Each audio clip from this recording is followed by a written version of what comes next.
श्री राम। श्री महाराज जी प्रवचन हिंदी चलचित्र 24। नाम की साधना कैसे करें। नाम की साधना कैसे करें। पत्थर पर बहुत पानी एकदम से डाल दिया तो पत्थर केवल भीगेगा, फिर पानी बह जाएगा और पत्थर सूख जाएगा।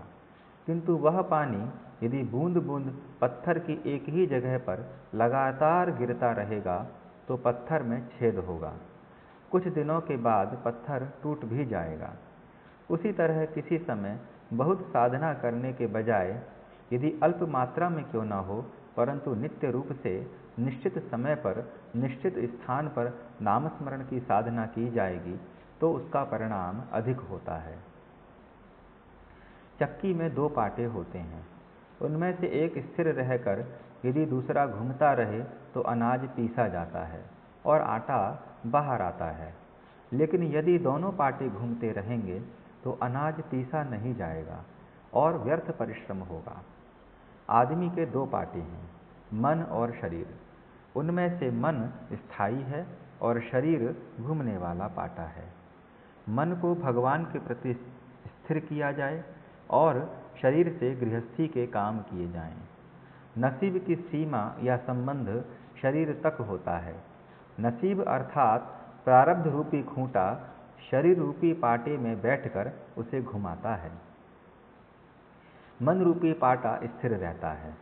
देह को प्रारब्ध पर छोड़ दिया जाए और मन को नामस्मरण में विलीन किया जाए, यही नाम साधना है।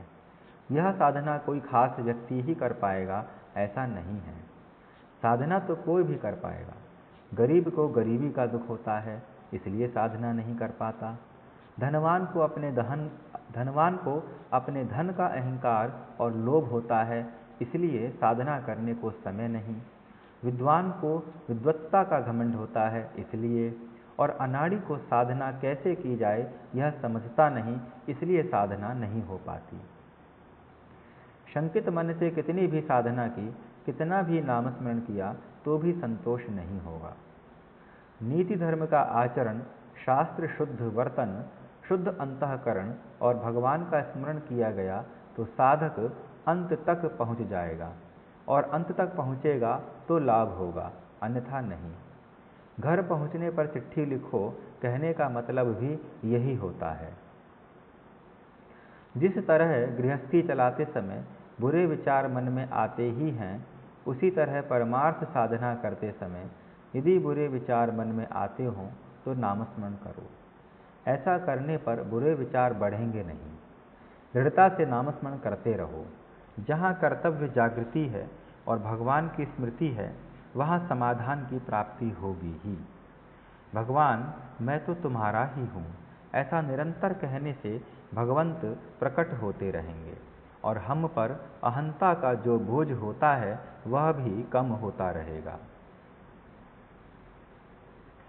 प्रारब्ध और ग्रहों का प्रभाव देह तक ही होता है। मन से भजन करने में वह बाधक नहीं हो सकता।